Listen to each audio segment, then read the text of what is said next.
जी तो गाइस हमने last video में यहाँ तक देखा था। तो अभी ये देखें, जब वो इन सब चीज़ों को फॉलो करके आ जाएगा उसके बाद वो अगर फॉर एग्जांपल कहता है जी ये जो ऊपर हमने उसे इनपुट दी हुई है और जो हमने लेबर की क्लास बनाई है, अगर ये चीज़ें उधर नहीं होंगी तो वो हमें शो करवा देगा नो कैंडिडेट अवेलेबल। फिर हमारे पास दो बटन आ जाएंगे, एक एक होगा वोट, ठीक है, और एक बटन हमारे पास होगा, वो लिखा होगा बैक टू पोल, ताकि हम दोबारा उस पोल में वापस चला जाए। तो ये कैंडिडेट थी। आगे उसके बाद जो है वो कैंडिडेट डिटेल की हमने बनाई है एक HTML की फ़ाइल। उसके अंदर ये है कि एक डेव की क्लास बनाई है, ठीक है, और ये हमारे पास एक बूस्टअप की क्लास है, और ये हमारे पास है एक स्टाइल और बैकग्राउंड इमेज के साथ डाला हुआ है। सेम वही चीज़ है, ये obj.image से वो ले रहा है यूआरएल उसके हमने दिया हुआ है। और आगे ये सेम वो जो है वो नेम और पोजीशन है, और ये वो obj.name और obj.position से वो नेम और पोजीशन ले रहा है। ये वो चीज़ें हैं जो हमने मॉडल्स और फॉर्म्स और जो है वो व्यू में सब इन चीज़ों को हमने पिछली वीडियो में पढ़ा हुआ है। उसके बाद ये है एक एडिट प्रोफाइल। इसके अंदर भी हमने वो लाइक अगर आपने अपनी प्रोफाइल को अपडेट करना है, उसके अंदर क्या है वो पोस्ट है, वो लाइक हम खुद डाटा डालेंगे। सारी बात है जब हमने उस चीज़ में एडिट करनी है तो न्यू डाटा डालेंगे। ये हमने फॉर लूप लगाया हुआ है, उसके अंदर एक फॉर्म की क्लास दी हुई है, ठीक है। अगर वो कहते हैं जी उसके अंदर एरर है तो वो उसे एक एरर शो करवा देगा, और उसे जो है वो एक नई लिंक पे ले जाएगा, और वो जो हमारा ये फॉर लूप है वो एंड हो जाएगा। इसी तरह ये सब जो है हमने इधर इसमें सारी जो है वो क्लासेस हैं और फील्ड्स लाइक क्लास यूज़ की हुई है। उसके बाद वो कह देगा जी जब वो सब डाटा जो है हम लाइक उसके अंदर अपना ऐड कर लेंगे, वो डाटा हम कहाँ से लेंगे, फॉर्म में। अब उस फॉर्म में क्या होगा, और जब वो फॉर्म में लेगा डाटा लेगा तो अब कहते हैं जी एरर है, फिर वो आ जाएगा जो फील्ड्स में। हम फील्ड्स में वो होंगी जो हमने जो हमारा यूज़र होगा जो उस चीज़ को लाइक कंट्रोल कर रहा होगा फॉर्म कंट्रोल में, तो हमने उसकी एक क्लास बना दी है। उसमें जाएगा वो बोलेगा स्मॉल फ्रॉम टेक्स्ट म्यूटेड, तो ये भी उसकी क्लास है। और ये सब जो हैं ये बूटस्ट्रैप की क्लासेस हैं। और हम नीचे क्या लिखेंगे, जो हमारे पास इनपुट होगी वो ये होगी कि हमारे पास टाइप होगी सबमिट की और क्लास होगी ये वो एक हमने बटन लगा दिया है, ठीक है, और वो बटन जो है वो होगा अपडेटेड का, और हम उसे अपडेट कर देंगे।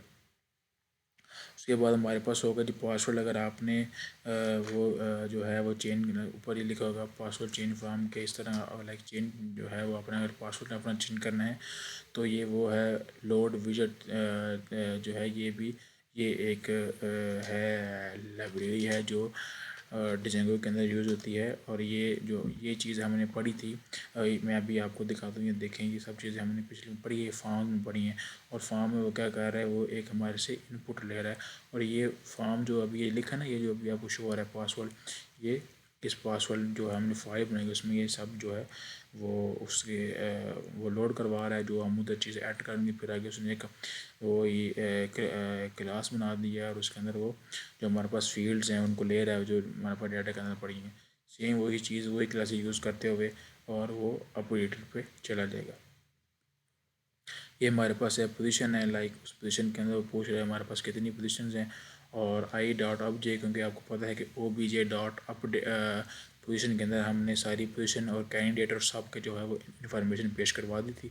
और जब वो बोलेगा, जब वो देखेगा जी इनके अंदर वो है ही नहीं पोजीशन, तो वो कह देगा जी नो पोजीशन अवेलेबल। उसके बाद आ जाएगा जी रिज़ल्ट, ठीक है। अब रिज़ल्ट में वो हमारे पास क्या शो करवाएगा, वो हमें एक पेज शो करवा देगा। और वो पेज क्या होगा, वो पेज में हमें ये चीज़ ये लिखा होगी लाइक क्लास टेक्स्ट सेंटर, मतलब कि ये जो रिज़ल्ट है ये सेंटर में लिखा आएगा। और टेक्स्ट लेबल बॉर्डर, मतलब कि जो हमारे पास होगा, जो हमारे पास एक पूरा एक टेक्स्ट आएगा जो एक हमारे पास टेबल की फॉर्म में होगा, क्योंकि हमने टेबल लिखा है तो टेबल आएगा। तो उसके अंदर हमारे पास जो पहला कॉलम होगा वो कैंडिडेट नेम का होगा, जो दूसरा हमारे पास होगा वो होगा कैंडिडेट पोजीशन का, ठीक है, मतलब कि जो टेबल का हेडर होगा जो वो होगा टोटल वोट्स होगा।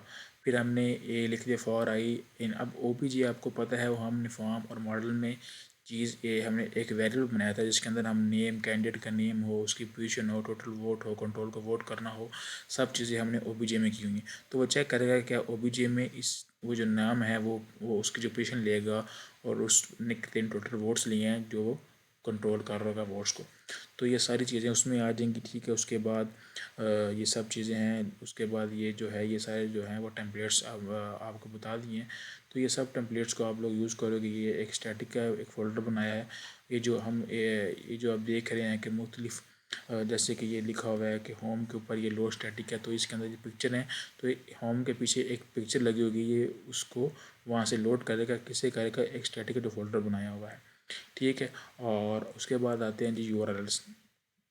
अब यूआरएल में हमने उन सब पेजेस के पास दिए हुए हैं, ठीक है। उनका एड्रेस बताया हुआ है, जैसे होम है, उसके बाद ये dashboard, log in, log out, ये जो वो सारे पाथ हैं जो हमने ये जो टेम्पलेट की जो नहीं बनाई, जो हमने फाइल्स बनाई हैं, बेसिकली ये हमारे पास वो व्यूज़ हैं और उनका हमने पाथ दिया हुआ है, ठीक है। और आगे वो जी मीडिया यूआरएल है और मीडिया रूट है, ठीक है। उसके बाद हमने ये एक एडमन है, जो हमने ये एडमन में जाके लाइक जो उसका होगा एडमन का हेडर होगा, वो उसमें लिखोगे online voting system, welcome to online voting system, admin pane है ये, तो जो है वो एडमन के पास पीछे वर्क कर रही होगी।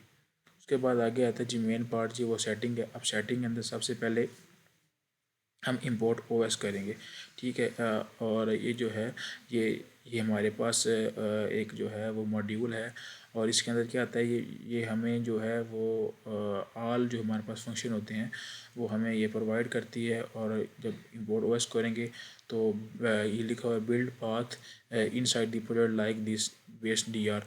तो ये भी हमारे पास एक बिल्टन होता है और इसके अंदर हम उसका पाथ दे देंगे फाइल्स का। और इधर जाके ये जो देखेंगे हमने सेटिंग में जाके उस जो हमारी ऐप थी उसे रजिस्टर करवाया था। अब ये मिडल वेयर्स हैं, ये हमने मिडल जो है मिडल वेयर्स हमने सेट कर दिए हैं, ठीक है। ये मतलब कि सिक्योरिटी है ये उसके लिहाज से, और अथेंटिकेशन मिडल वेयर भी आ सकता है, मैसेज का भी मिडल वेयर आ सकता है। मिडल वेयर बोलते हैं किसी चीज़ का खलल को। आगे आगे आगे उसके अंदर ये है कि ये देखें जी लिखा हुआ है रूट यूआरएल कॉन्फ़िगर।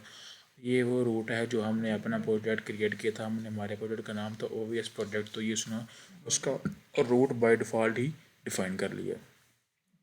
ये है कि वो टेम्पलेट्स हैं उनके आगे ये जो है वो कॉन्फ़िगरेशन लाइक उसके आगे थोड़ी सी चीज़ बताई हुई हैं। और ये जो है OVS प्रोजेक्ट डॉट VS ये भी ऑटोमेटिकली वो आपको शो करवा देगा, और वो डेटाबेस है, ठीक है। और वो हमने डिफ़ॉल्ट ही रखा हुआ है। और सिर्फ उसके अंदर हमने जो ऊपर ये हमने एक कॉन्स्ट्रक्ट पास करवाया है बेस डी आर के नाम से, ठीक है। और इसके अंदर ये होगा कि ये देखें ये क्या क्या चीज़ें एक्सपोर्ट करेगा, ये लिखा हुआ है ये नेम को, ये जो हर एक स्टेप होंगी उन्हें इंपोर्ट करेगा। जब इंपोर्ट कर लेगा उसके बाद ये वो डेटाबेस होगा, फिर जाहिर वो डेटाबेस में उसका नाम लेगा। और ये एसक्यूएल जो 3 है वो हम उसके पीछे वो यूज़ कर रहे हैं। उसके बाद ये हमने स्टैटिक दे दिया, लाइक स्टैटिक यूआरएल दे दिया कि वो हर एक पेज का एक अलग यूआरएल होगा।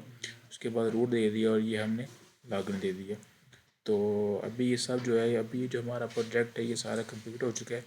इंशाल्लाह जो है वो नेक्स्ट वीडियो में मैं आपको इसका जो है वो एक प्रॉपर एक लेआउट जो इसका है वो लेआउट मतलब कि जो आउटपुट है वो इंशाल्लाह मैं आपको नेक्स्ट वीडियो में इसकी दिखाऊंगा और प्रॉपर आपको रन करके दिखाऊंगा। उम्मीद करता हूँ आपको ये सब चीज़ें समझ आ गई होंगी। अल्लाह हाफिज़।